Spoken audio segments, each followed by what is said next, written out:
सोहळा माऊलींचा 725व्या संजीवन समाधी सोहळ्याचा आळंदी देवाची विश्वशांती केंद्र विश्वरूप दर्शन मंच आळंदी देवाची प्रेक्षेपण आपल्या आवडत्या गजर कीर्तनाचा या यूट्यूब चॅनलवर।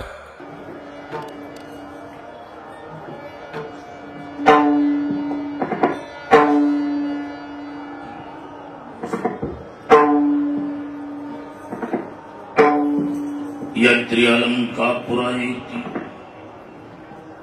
ती आवडती विठ्ठला पांडुरंगी प्रसन्नपणे दिधले देणे या ज्ञाना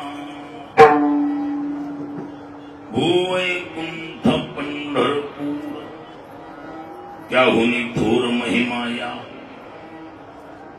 पांडुरंगी प्रसन्नपणे दिधले देणे या ज्ञाना निळा म्हणे जाणून संत निळा म्हणे जाणून संत येती धावत प्रतिवर्षी पांडुरंगे प्रसन्नपणे दिधले देणे या ज्ञाना।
यात्रे अलंकापुरा येती ती आवडती विठ्ठला पांडुरंगी प्रसन्नपणे दिधले देणे या ज्ञाना।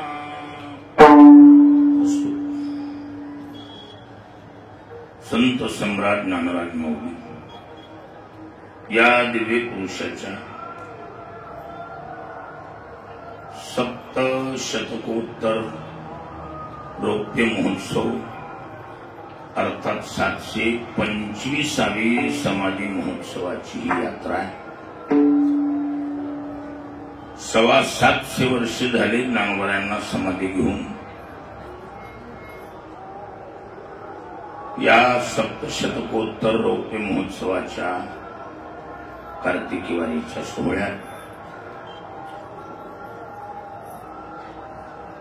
आज बहुतांशी यात्रेला आरंभ झाला। या पवित्र पुण्यपावन पुण्यसलीला भगवती माता इंद्रायणीच्या तीरावर पुण्यपावन असलेली ही आळंदी नगरी, या नगरीमध्ये हळूहळू वारकरी प्रवेश करतायत. पंढरपूरच्या कार्तिकी वारीपासून कोरोनाची भीती जवळजवळ वारकऱ्याच्या मनातून निघून गेली. पंढरपूरला दांडगी यात्रा भरली होती. तिथून वारकरी आता थोडे काही का होईना बेडर झाले आणि कोणताही विषय आंघोळणी पडला की पडत राहतो. कठीण जरी असलं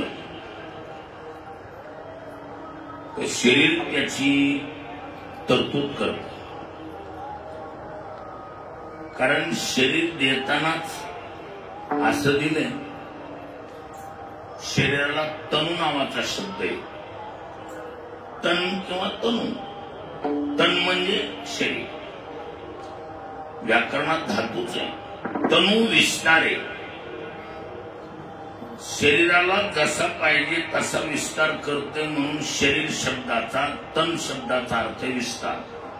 त्याला जेवढी ताकद तयार करायची पुढच्याला टक्कर द्यायला तेवढं शरीरच तयार करतोय. विड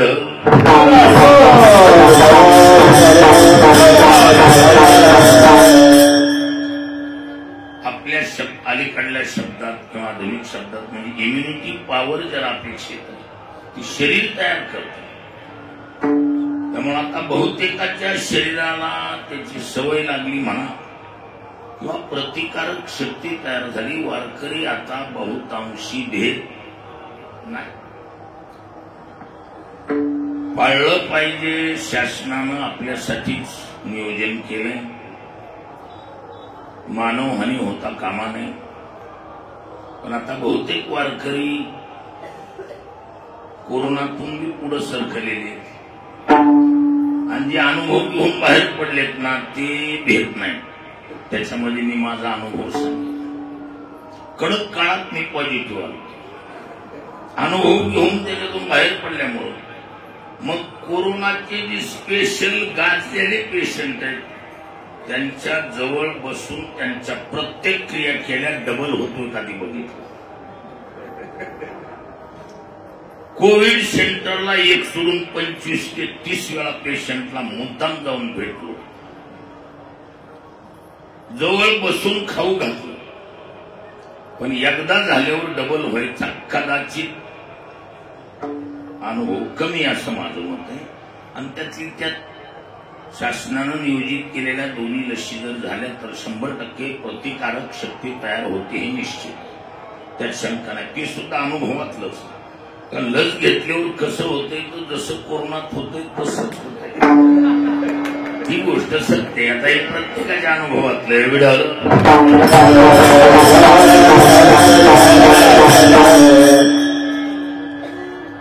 वारकऱ्याची आळंदी यात्रा,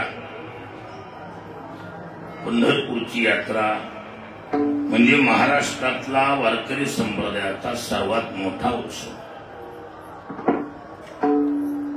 आणि जगाच्या मालकानं सुद्धा तसंच सांगितलं. सुखे करावा संसार पण संडावे दोन्ही वाऱ्या सोडायच्या. आषाढी कार्तिकी विसरू नका सांगत श्री गुज पांडुरंग. भगवान म्हणतात आषाढीला आणि कार्तिकीला मला विसरू नका. पण आळंदीची वारी त्याला विसरू नका म्हणजे पंढरपूरला विसरू नका. आळंदीचा संबंध काय?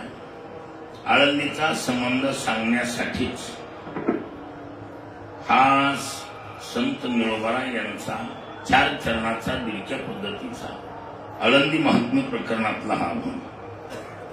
या अभंगाद्वारे इथली यात्रा, इथलं हे तीर्थ हे किती महत्वाचं आहे याचं दिग्दर्शन किंबहुना याचं चिंतन व्हावं. आणि म्हणून हा शिवसाठी अभंग निवडला. विठ्ठल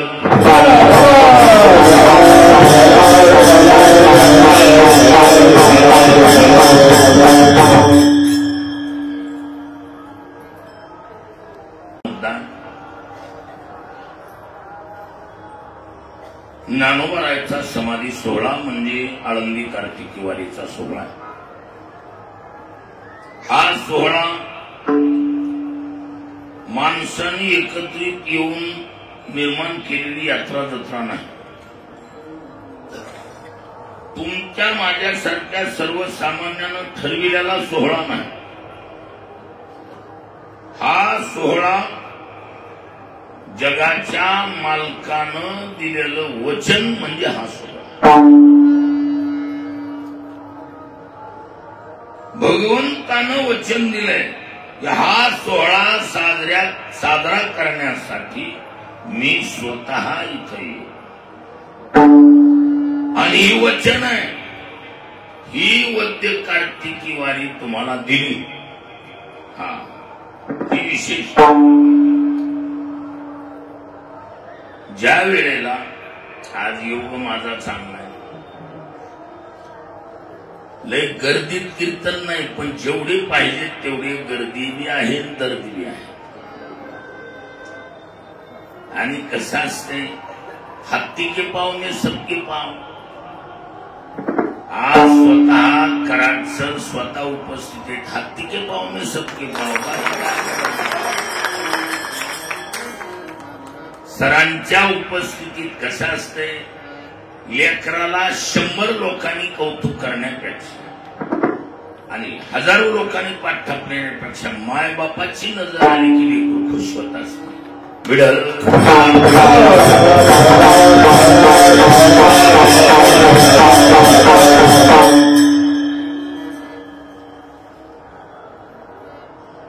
आज यात्रेची मी बोललो की सुरुवातच आहे. जवळजवळ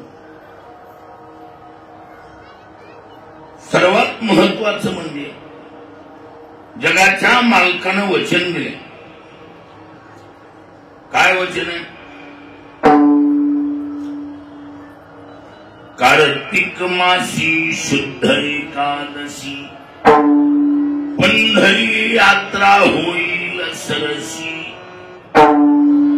दुसरी कृष्ण पक्षी तुझ निर्धारीस दिधली असे ठाला.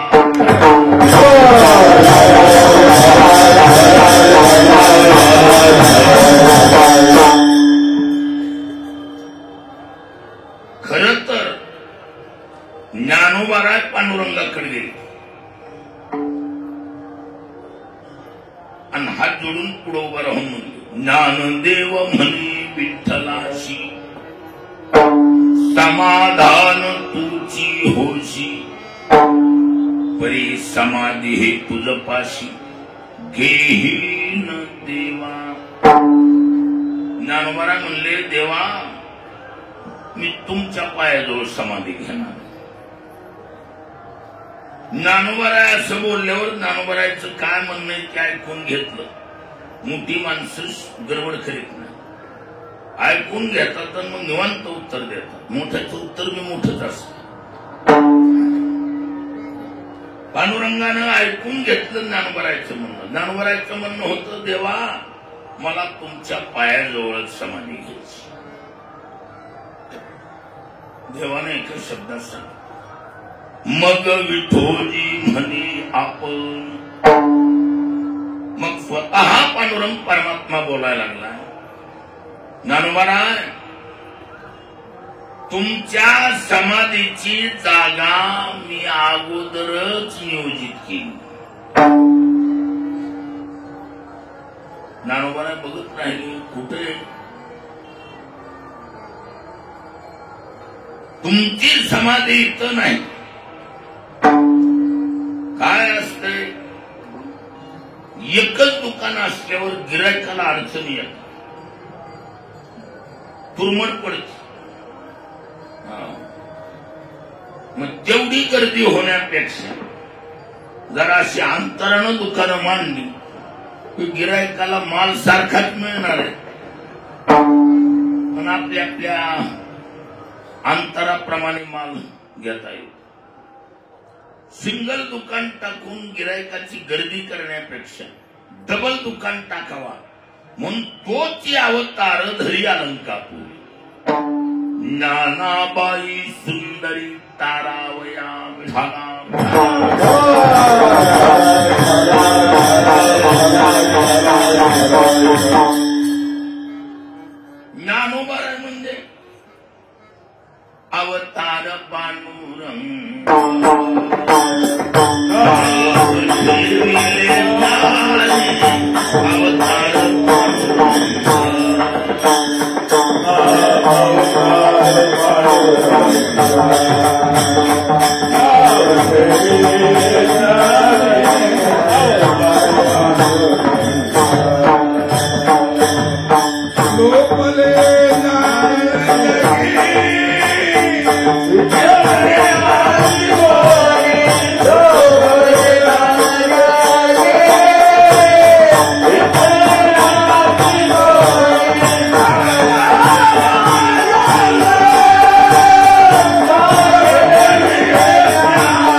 विठ्ठलाचा अवतार सखा माझा ज्ञानेश्वर.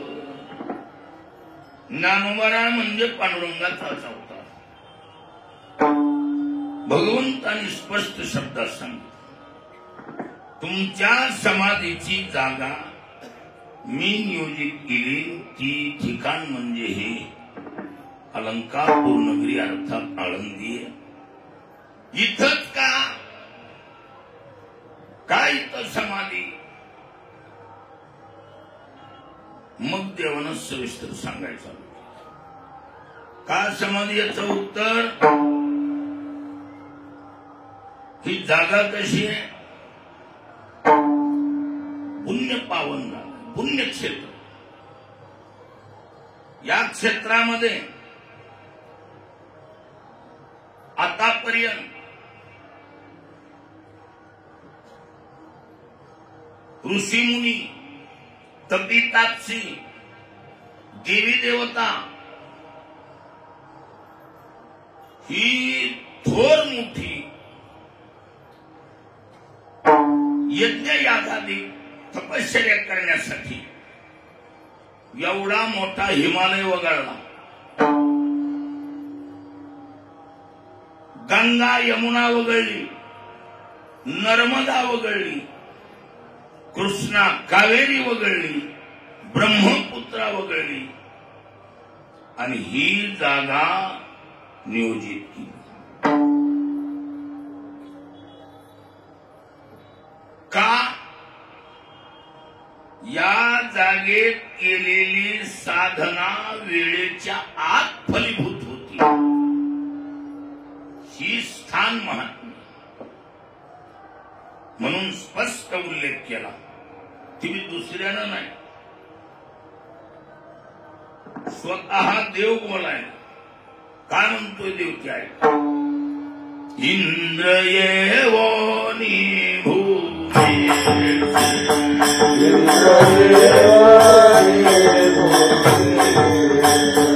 याग संपादिले आने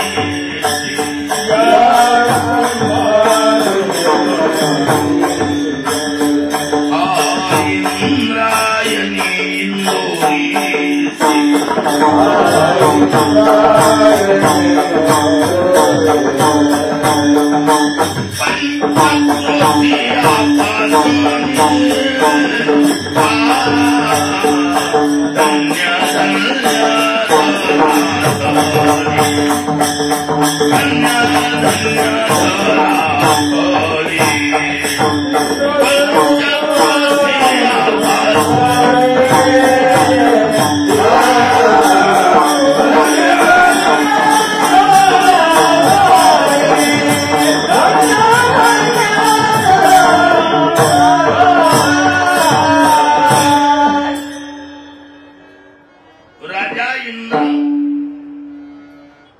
देवांचा राजा आहे. स्वतः या लोकात आला, माहिती घेतली, स्कंदाला माहिती विचारली. कुणाला? स्कंद नावाचे मुनी होऊन गेले पहिले. त्यांच्या नावाने एक पुराणच आहे, 18 पुराणापैकी एक. त्याचं नाव आहे स्कंद पुराण. आळंदीचा पूर्ण इतिहास पाहायचा असेल तर स्कंद पुराणात बिड.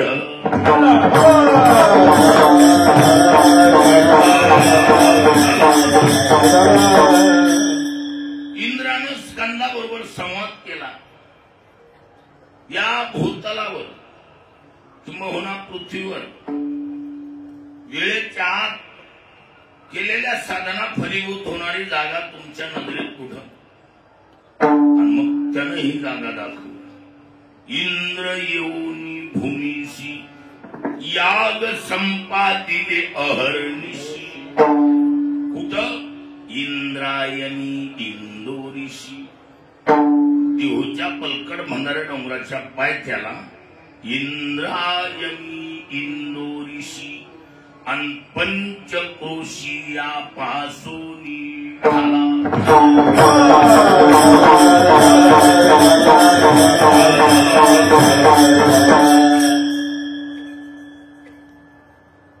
या ठिकाणी इंद्र प्रत्यक्ष येऊन तप करून गेला, यज्ञ यागादी करून गेला.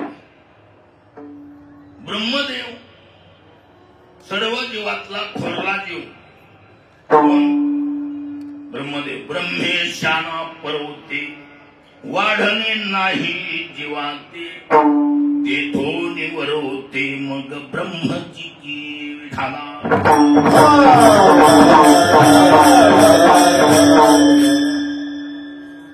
सर्वात थोरला म्हणजे ब्रह्मदेव, सृष्टीचा रचयिता, ब्रह्मांडाचा ब्रह्मदेव. कधी कधी चकली अवचकली ना, मोठ्यातली मोठी जरी असली तर एखाद्या वेळेला कळत न कळत पदाचा अभिमान नडतो. सर्वालाच पद पचकीत असेना,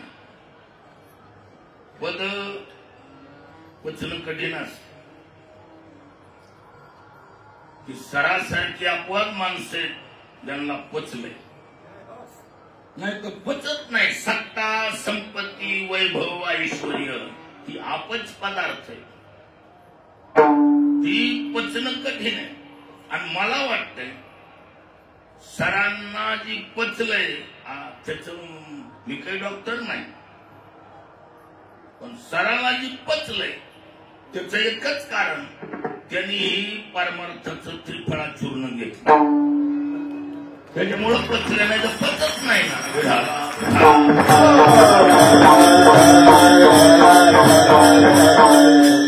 बऱ्याच लोकांनी करपट हेसर येते, काही काहीला उलट्या होती, अहो काही काही जीवानिशी जाते, जमत नसते ह्याच्यात, हे पचना अवघड आहे.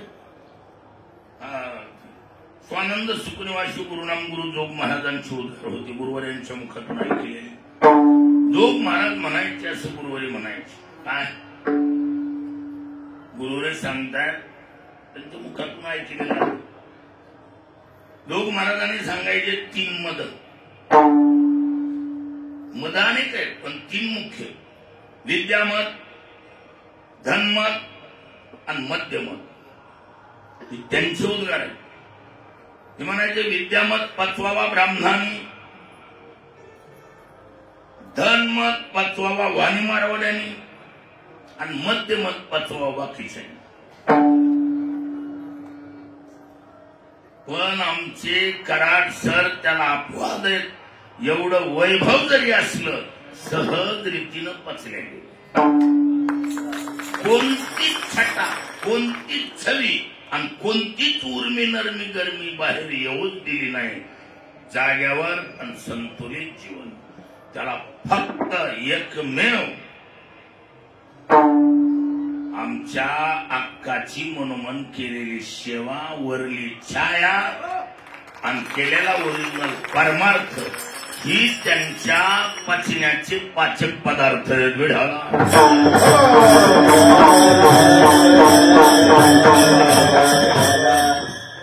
ब्रह्मदेवाला पचलं नाही म्हणून मला सांगायची पाळी का आली तर ब्रह्मदेवाला पचलं नाही, बाकीचेच काय. त्या सर्व जीवात थोरला जीव. एक दिवस दप्तर ब्रह्मांडाच्या छोटे मोठे जीव निर्मितीचे जी दप्तर आहे, नवीन नवीन मॉडेल तयार करायचं म्हणून साचे तयार करून घेऊन आला आणि हेडक्वार्टरला सह्या करून जाऊन मॉडेल तयार करायची. एक दप्तर घेऊन आला की सरळच निघाला. बालदार चौकदार होते म्हणजे हो कुठं ब्रह्मदेव, ब्रह्मदेव पदाचा अभिमान म्हणलं ब्रह्मदेवच पण कुठं झाला म्हणजे मी नवीन मॉडेल तयार करून सही करून घ्यायची. त्यांनी सांगितलं असं जाता येणार नाही तुम्हाला. ही 1.5 किलोमीटरची जी लाईन आहे ना, ही ब्रह्मदेवाचीच लाईन आहे, ह्याच्यात एक बी दुसरा नाही.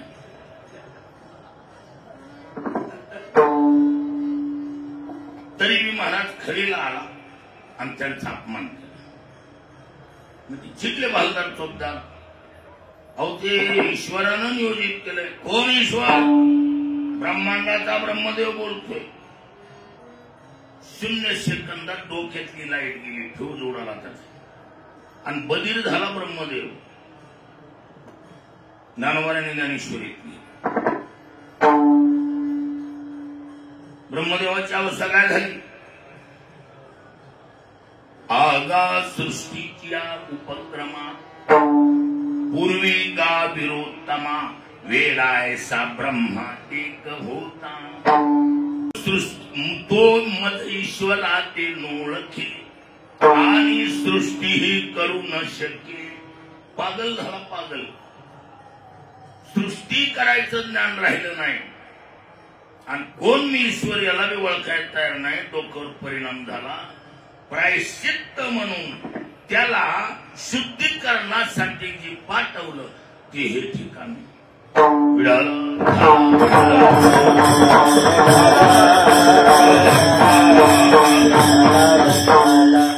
म्हणजे पहिला यारवाडा इकडच होता म्हणायचं.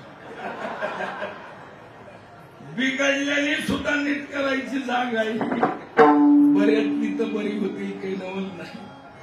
हो, ब्रह्मदेवासारखी पागल इथं आली आणि इथे येऊन ब्रह्मदेवानं तपश्चर्या केली.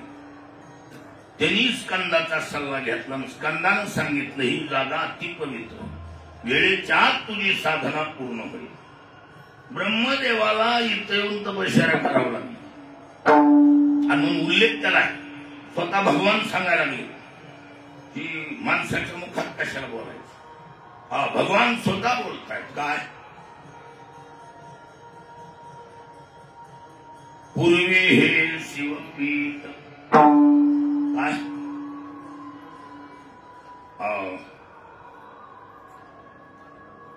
नाही त्याच्यावर अलंकापुरी हे शिवपीठ पूर्वी येथे होते निळकंठ.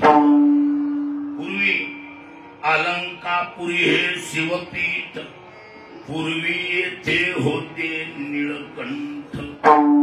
ब्रह्मादिकी तपवरिष्ठ येथेची पै केले विठाला.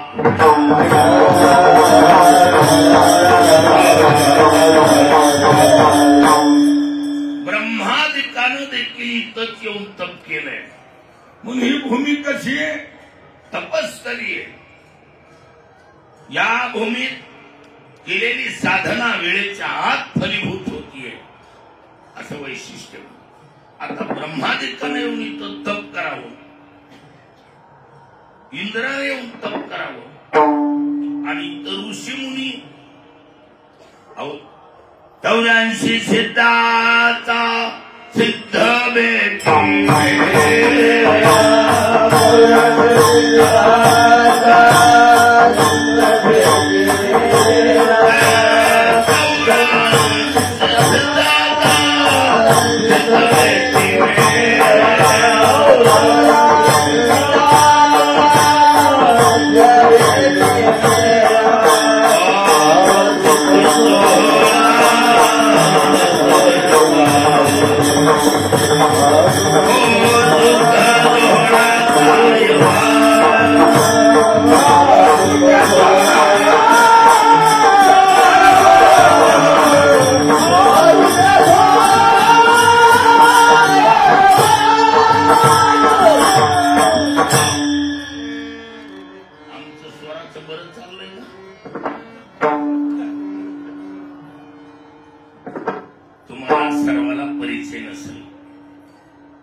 त्यांचे चिरंजीव मंगेशनाथ त्यांचे चिरंजीव हृदयनाथजी आदिनाथजी. हो, म्हणजे की मंगेशकर घराण्यातलं रत्न आहे महाराज. म्हणून मी त्याला आमचं बरं आहे का म्हणून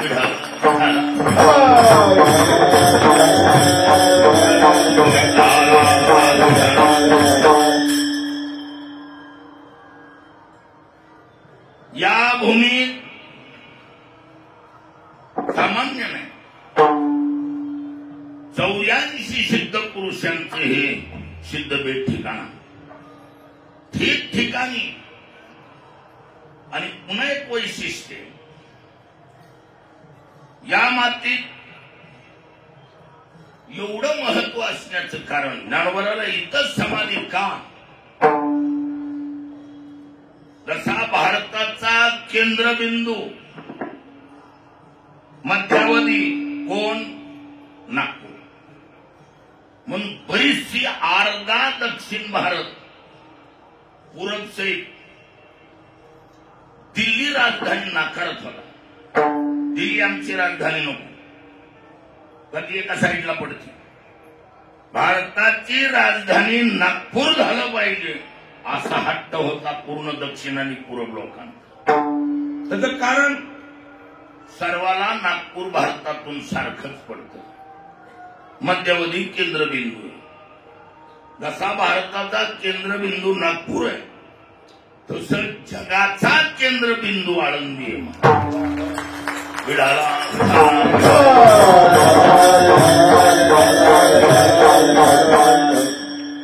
इथून जग कुणकडही मोजलं तर सारखंच. त्याला प्रमाण देतो, पुरावा देतो. कसं मोकळा मंगळवार कामाचा मोकळी बाहेर ऐकायला कोण मोकळे. कोणतीही वस्तू पदार्थ जेव्हा माणूस डोक्यावर घेतो, आपल्या व्यवहाराच्या भाषेत एखादं टोपलं घ्यायचंय, समजा एखादी पाठी डोक्यावर घ्यायची, त्यावेळेला त्या पाठीच्या मध्यभागी डोकं देईल का आजूबाजूला? पाठी डोक्यावर घ्यायची तेव्हा डोकं पाठीच्या मध्यभागी देणार, तेव्हा त्याचं संतुलन राहणार. भगवान शेष नारायणानं पृथ्वी धारण केली असं आपली ग्रंथ संत सांगतायत. पृथ्वी कुणी धारण केली? शेषानं आपल्या फणीवर धारण केली. मग त्यानं पृथ्वी धरलेली, त्याचं डोकं पृथ्वीच्या पुढं मध्यभागी. नामदेवराणी याचा समाधी महिन्यात भगवंताच्या मुखातले उद्गार आहेत. समाधी महिमा नावाच्या प्रकरणात त्याचा उल्लेख केला. भगवान सिद्धेश्वराच्या लिंगाच्या बराबरीनं ठीक सेंटरला शेष याज खालता असे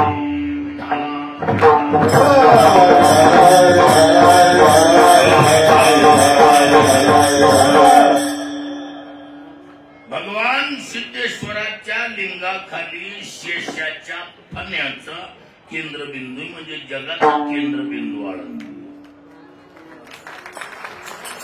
आणि म्हणून जगाच्या मालकानं ही समाधीची जागा नियोजित केली. आणि जाग ह्या समाधी नाही, वचन दिलं. काय काय वचन दिलं? यात्रे अलंगापुरा आहे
अलंकापूर यात्रेला येतील ती विठ्ठलाची आवडती होती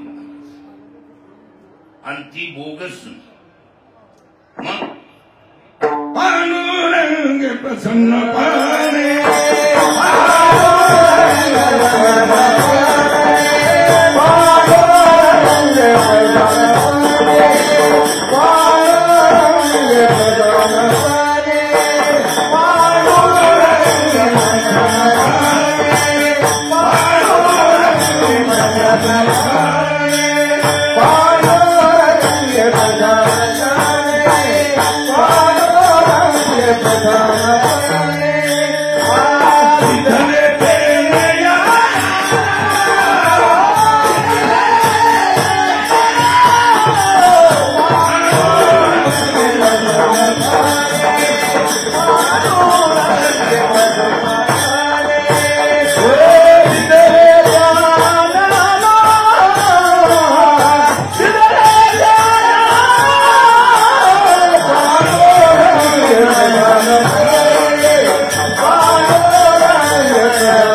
आळंदी हे ठिकाण जगाच्या मालकानं नियोजित केलेलं ठिकाण,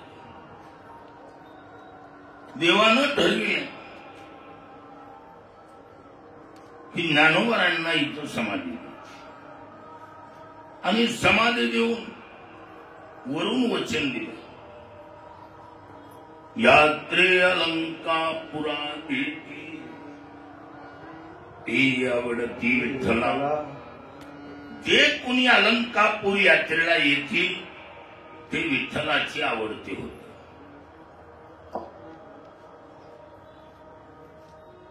ही जगाच्या मालकानं नाराजीनं नाही. मग पांडुरंगे प्रसन्नपणे दिधले देणी आज्ञाना. पंढरपूरला मोर्चा काढावा लागला. मोर्चा काढून देवावर बर्धन आणावं लागलं. आणि मग देवानं वर दिला. कुठं पंढरपूरला हे कुठाना करावा लागला, मोर्चा काढावा लागला. पुंडलिकरायच्या नेतृत्वाखाली मोर्चा काढला आणि मोर्चा काढून मागण्या मागावा लागल्या. आणि देवावर दबाव आल्यामुळं मग देव म्हणले तथास्तु. आणि मग तिथून पुढे आपल्याकडे जयघोष तयार झाला. कोणता? पुंडलिका वरदे हरिविठ्ठल. हरिविठ्ठलानं पुंडलिकाला वर दिला. पुंडलिका दिधला वर करुणा करे विठ्ठल.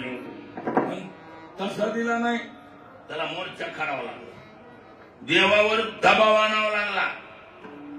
देवा पंढरीचे वारकरी ते अधिकारी मोक्षाचे.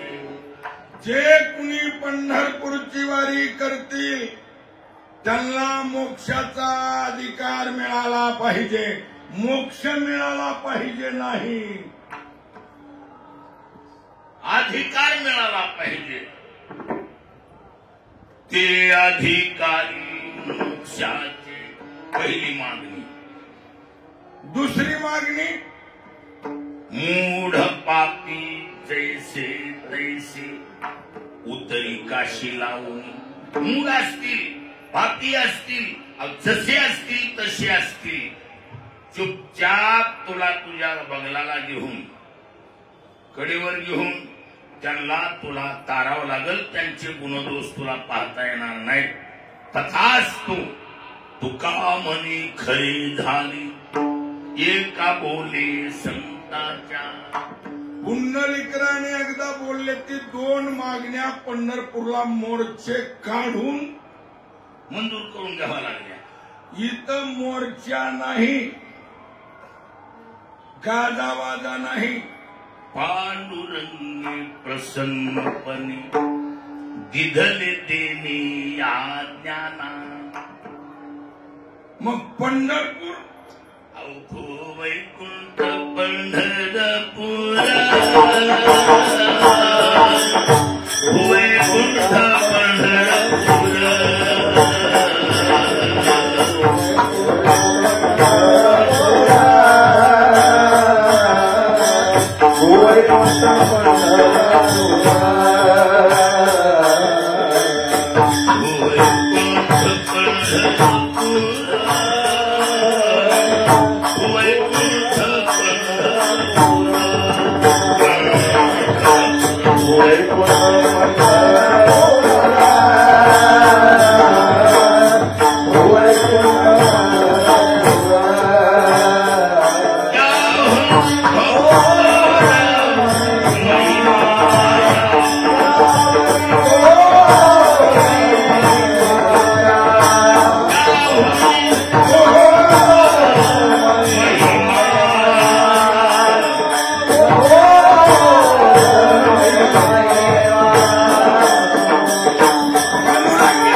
त्याहुनी थोर महिमाया. पंढरपूर पेक्षा इथला महिमा आगळा वेगळा. ज्ञानोबा इथं कशाला समाज, तिथंच भूवैकुंठ पंढरपूर त्याहुनी थोर महिमाया.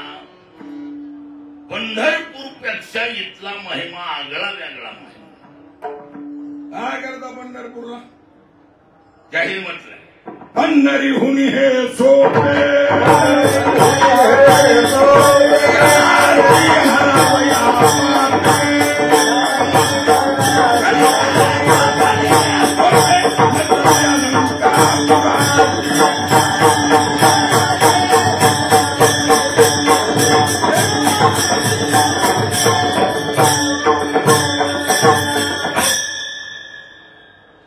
पंढरीहुनी हे सोपे जनाची हरावया पापे. कळीकाळ कोपलिया कोपी नचले अलंकापुराशी. हिंमत नाही त्याची, ही जागाच अशी आहे. पाप्यातला पापी माणूस जरी आळंदीत आला आणि दुर्दैवानं गेला तर त्याला काळ यमदूत हात लावू शकत नाही. ती स्थान महात्मा तो कुणी असो, अहो डोळा उचलून बघायची हिंमत नाही. यमन पाहे इकडे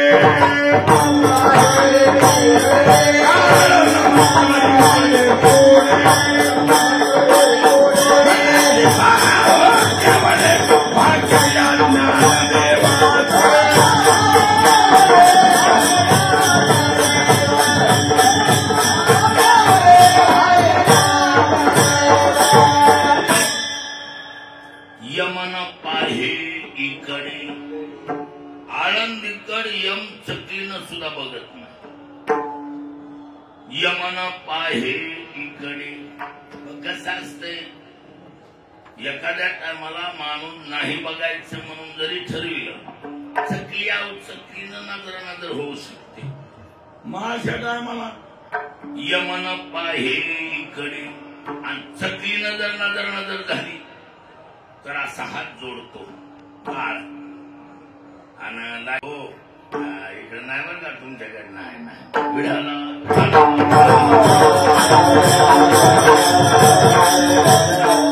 काळ नमस्कारी वाडी खोडी म्हणजे लाडी गोडी ना. हो नाही इकडे नाही बरं का, नाही तुमच्याकडे नाही बरं का, आता तसं नाही तुमच्याकडे विढाला.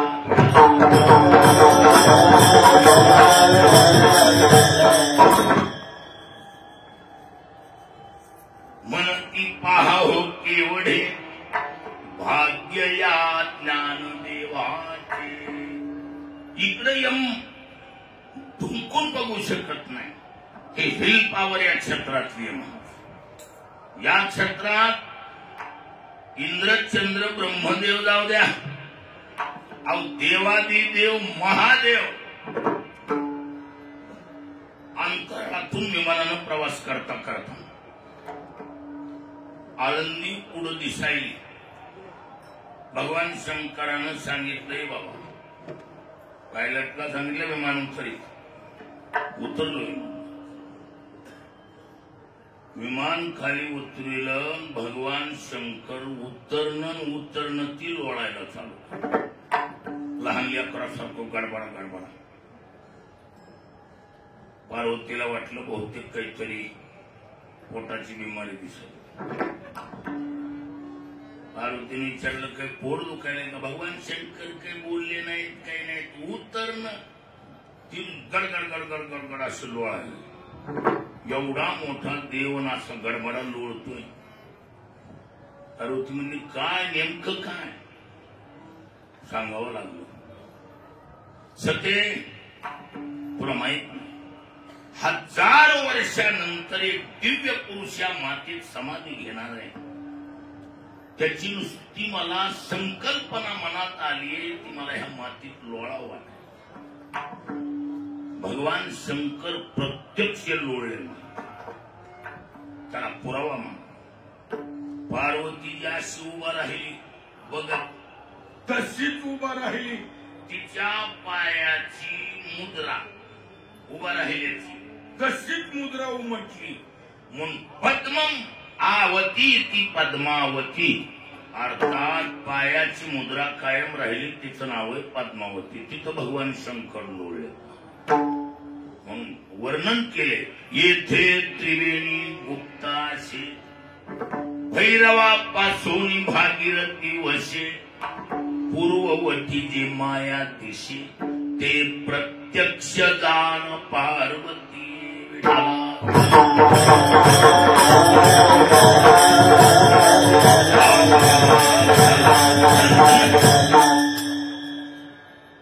हे तीर्थ म्हणजे आगळं वेगळं तीर्थ. जगामध्ये जेवढे तीर्थ आहेत त्यातले जे मुख्य मुख्य तीर्थ आहेत ते तीर्थ इथं मुक्कामाला असायचे. प्राचीन काळाचा इतिहास. सर्व तीर्थ परमनंट कायम मुक्कामाला इथं राहायचे. आता इतिहास सांगून टाइमपास करत नाही. ऋषीचा शाप लागला आणि शंकराचं लिंग जळून गेलं. कारण साधूची या शापापुढे कृष्ण कुळ कायसे बापुडे, शंकराचे लिंग जडे, इंद्र संपत्ती पडे समुद्रा माझी. भगवान शंकराचं लिंग गळून पडल्यावर पार्वतीनं प्राप्त करण्यासाठी 12 ठिकाणी 12 वर्ष म्हणजे एक तप केलं. त्यात डाकिन्याम तू भीमशंकरम, डाकिनीच्या वनात हे भीमाशंकरचं ठिकाण. भगवान शंकर तिथं प्राप्त केले. 12 वर्ष पार्वतीनं तप केलं. भगवान शंकर प्राप्त झाले, लिंगवर आलं. त्या लिंगाला तेवढ्या उंचीवर पाणी कुठे? स्नानाला पाणीच नाही. मग भगवान शंकरानं नंदीला जवळ बोलवून घेतलं. ते म्हणले इथं जवळच आपलं एक पीठ आहे, तर पीठावर जा आणि त्या पीठावर जाऊन सर्वात श्रेष्ठ जी तीर्थ असेल ती घेऊन ये. भीमाशंकरहून नंदी पाठविलाय आळंदीला.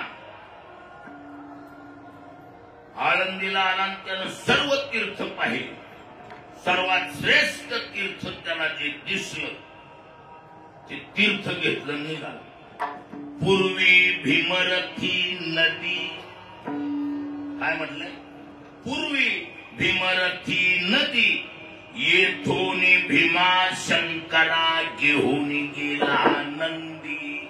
उगमी पडले सर्वादी आणि मग शंकरे स्नान केले.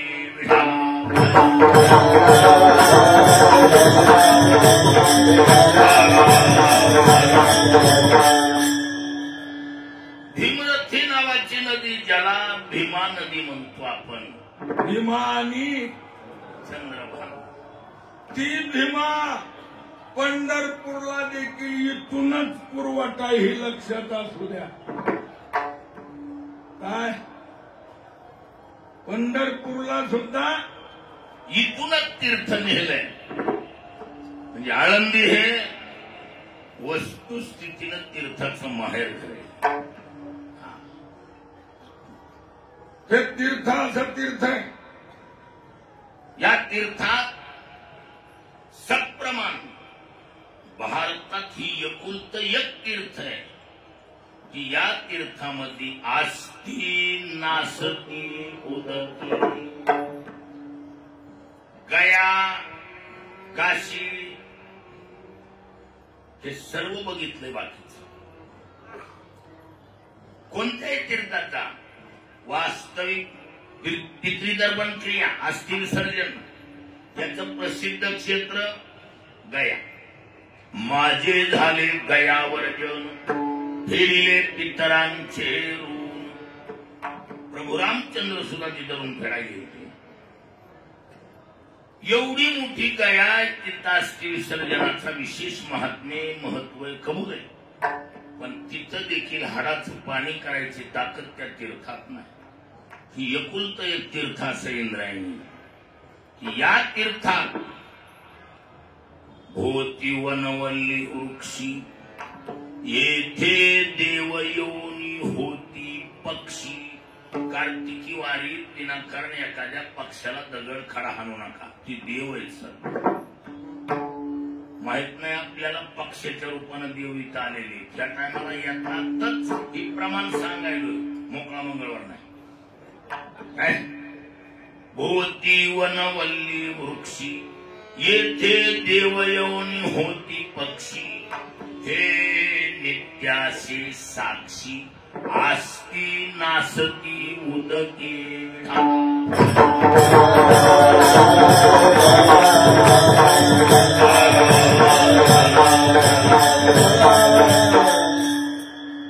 प्रतिवर्षी समाधी सोहळ्यासाठी जगाचा मालक इथं तळ ठोकून बसतो. आणि एकटा येत नाही सर, तुमच्यासारखा सहपरिवार येतो. हे विशेष तुम्ही जसं सहपरिवार आला तसा पांडुरंग परमात्मा सुद्धा रुक्मिणीला घेऊन इथं येतोय. कारण स्वयंपाक पाण्याची बी अडचण नको. देव सुद्धा सहपरिवार येतोय. विढाला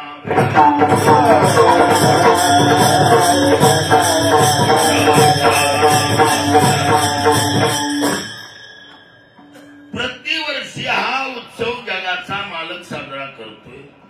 या उत्सवात इंद्र चंद्र देव येती यमवरुण बृहस्पती अंतर्विमानी दातती. ब्रह्मादिक गीती गाती अंतर्विमानी दातती. याचा अर्थ या ज्ञानोबराच्या समाधी सोहळ्याला इंद्र चंद्र देव येती यमवरुण बृहस्पती आणि ब्रह्मादिक गीती गाती आणि विमाने दाटती अंतरिक्षी. म्हणजे याचा अर्थ देवी देवता गण गंधर्व गुप्त स्वरूपात ज्ञानोबराच्या समाधी सोहळ्याला प्रतिवर्षी हजेर आहे. ऋषी मुनी तपी तापशी इथं येतात. गुप्त रूपाला रहिवासात पक्षाच्या रूपानं येतात. ज्ञानोबराचा सोहळा साजरा होईपर्यंत इथं राहतात.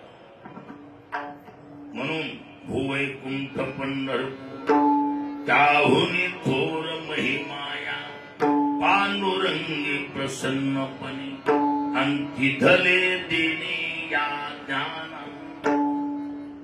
म्हणून तर निळामने जाणून प्रतिवर्षी पांडुरंगे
जगाच्या मालकानं प्रसन्नतापूर्वक या यात्रेला येणाऱ्या यात्रेकरूसाठी वचन दिले आणि म्हणून बरोबरांना निळा म्हणजे जाणून संत येती धावत प्रतिवर्षी. हो, प्रतिवर्षासाठी आपल्याला म्हणलो, प्रतिवर्षी महत्वाचं. ज्ञानोबारायचा समाधी सोहळा प्रतिवर्षी हो वारकरी धावत येतात. आपल्यासारख्या बी एवढ्या मोठ्या जागतिक कलाकारांनी प्रतिवर्षी ज्ञानोबारायच्या सोहळ्याला यायलाच पाहिजे.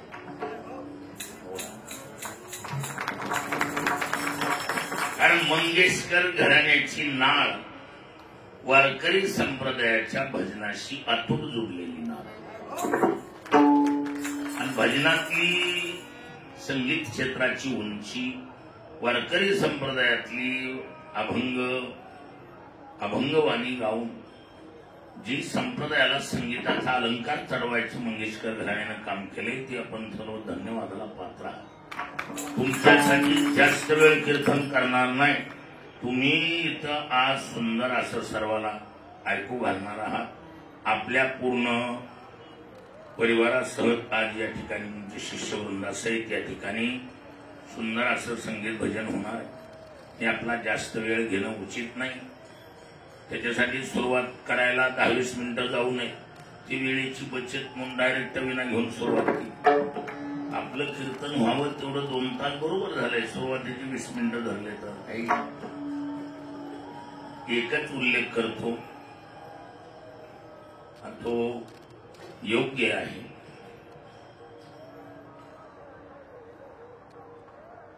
पूज्य श्री विश्वनाथरावजी कराड सर यांची गरुड झेप, त्यांच्या कार्याची गरुड झेप इतकी खतरनाक गरुड झेप ठरली महाराज. यावर्षी डोळ्यानं पाहिलं, पारणं फिटायसारखं काम झालं. बद्रीनाथ हे असलं धाम आहे, तिथं म्हणच आहे जो जाएगा बद्री वो कभी नाही आएगा उदरी. बद्रीला जाणं सोपं नाही महाराज, कारण बऱ्याच वेळेला गेलेली वापस आलेल्या बातम्या नाहीत. खतरनाक ठिकाण आहे. पण असल्या बद्रीनाथ सारख्या धामावर ज्या ठिकाणी महर्षी व्यासांनी 18 पुराण महाभारत संबंध ग्रंथ रचना ज्या ठिकाणावर बसून केली त्याच ठिकाणावर माना गाव म्हणून आहे. बद्रीनाथला लागून 2 किलोमीटर 2.5 किलोमीटर पुढं चायना बॉर्डर जवळ आहे तिथून. त्या माना गावमध्ये सरस्वतीच्या उगमस्थानावर वारकरी संप्रदायात आम्ही लोक बचपन से लगे हुए बाळपणापासून आम्ही जिंदग्या संप्रदायाला झोकून दिल्या. खरं काम आमचं आहे पण आमच्या बी कधी ध्यानामनात नाही. आमच्याकडून ते काम झालं नाही. वारकरी संप्रदायाच्या एकाही माणसाकडून जे काम झालं नाही ते काम आमच्या सरांनी बद्रीनाथला विठ्ठल रुक्मिणी ज्ञानोबाराय तुकोबाराय आणि त्यांचं श्रद्धेय ठिकाण म्हणजे पूज्य श्री त्यागमूर्ती प्रयागाक्का या मूर्त्या बद्रीनाथच्या बी पुढं निर्म काय मूर्त्या बी सुंदर आहेत महाराज. नवीन मंदिराची निर्मिती मंदिर सरस्वती मंदिर मुख्य सरस्वती मंदिर आहे. सरस्वतीच्या बाजूला विठ्ठल रुक्मिणी आहे. एका हाताला ज्ञानोबाराय तर दुसऱ्या सरस्वतीच्या हाताला तुकोबाराय आणि समोरून सरस्वतीकडे तोंड करून आमच्या त्यागमूर्ती प्रयागाक्का यांची मूर्ती स्थापना मला वाटतं लय झालं तर किती 15-20 दिवस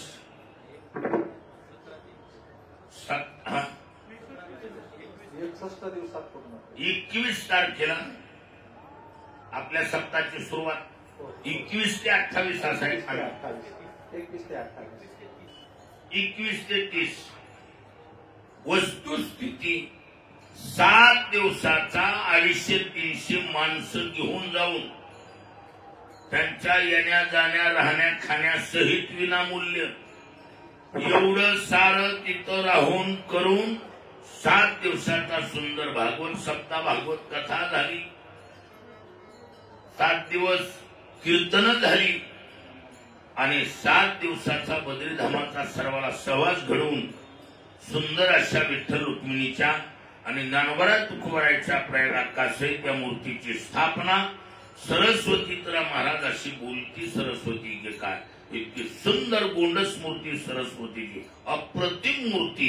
त्या ठिकाणी याची स्थापना करून मंदिर नूतनी करून मंदिर नवीन बांधून ह्या मूर्ती उभारून कलशारोहणासहित 16 सरांनी पार पाडून आले. आणि पुन्हा एक अजून मी ऐकलं की ज्या ठिकाणी पांडव स्वर्गारोहणासाठी गेले. आता उल्लेख सरांच्या मुखातून आलाय पण खरं बघायला गेलं आपल्याकडे एक छोटीशी प्रथा आहे बाबा ब्रह्मचार्याने कळत बसवा प्रथा आहे. आता त्याला काही पुरावा नाही काय नाही खरं सांगतो व्यवहार म्हणून. तिथं रविदास महाराज शिरसाट होते. हरिहर महाराज होते. ही ब्रह्मचारी माणसं तिथं होते. बसवायचा बी ठरविला होता आणि ठरलं बी होतं पण मी आल्याशिवाय बसत नव्हता ही माझ्या लक्षात होतं. कारण असला पराक्रम करायला अर्जुनच लागतो.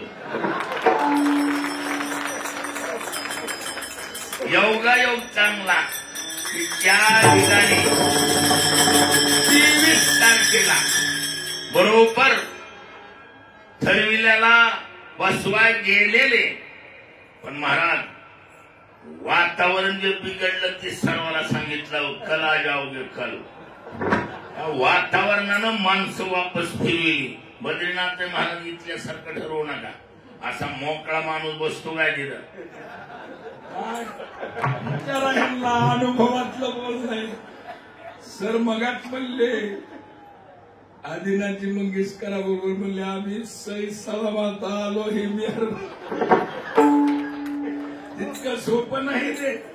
महाराज एका दिवसात आळंदी सारख्या असे कमीत कमी शेकडो किलोमीटरची जागा बर्फानं झाकल्या जाते. एका दिवसात एवढा बर्फ पडतो. आलेली ढगे इकडे तिकडे जातात ना, लगेच बर्फात रूपांतर होत. बर्फ आणि ती गार हवा वय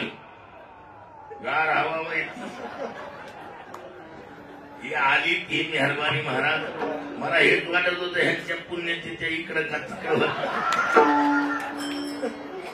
सोपं नाही ते. मी 13.5 वर्ष उत्तर हिंदुस्थान मध्ये राहून अनुभव घेतला. खतरनाक काम आहे. पण महाराज काय मला असं वाटतंय वारकरी संप्रदायातले एवढे दिग्गज आमच्या त्या सोडून आम्ही काल परवाची पोरं आहेत. आमच्या अगोदर रथी महारथी लोक झाली. एवढे मोठी माणसं झाली.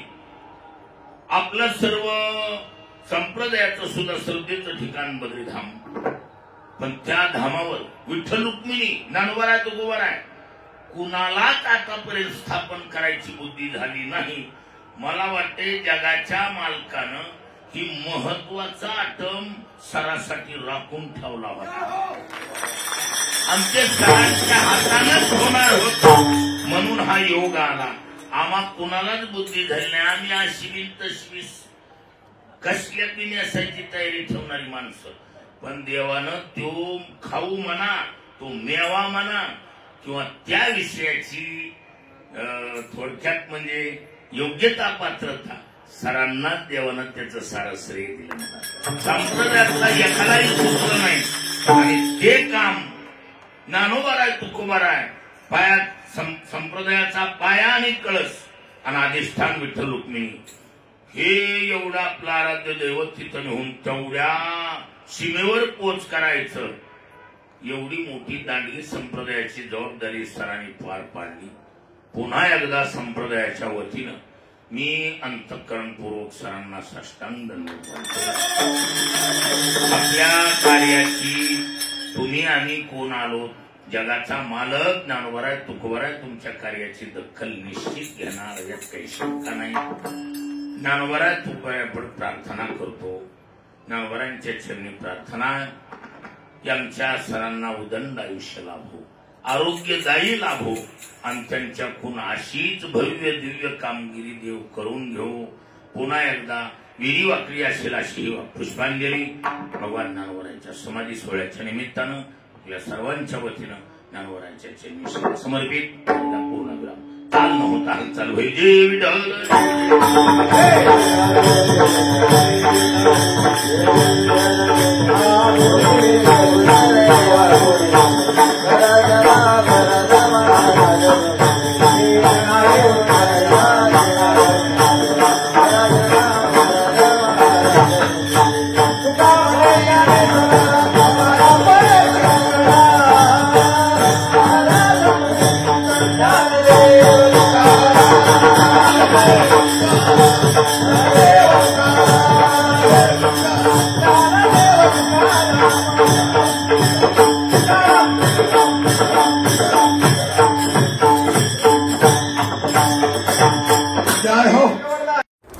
सोहळा माऊलींचा 725व्या संजीवन समाधी सोहळ्याचा आळंदी देवाची विश्वशांती केंद्र विश्वरूप दर्शन मंच आळंदी देवाची प्रेक्षेपण आपल्या आवडत्या गजर कीर्तनाचा या YouTube चॅनलवर.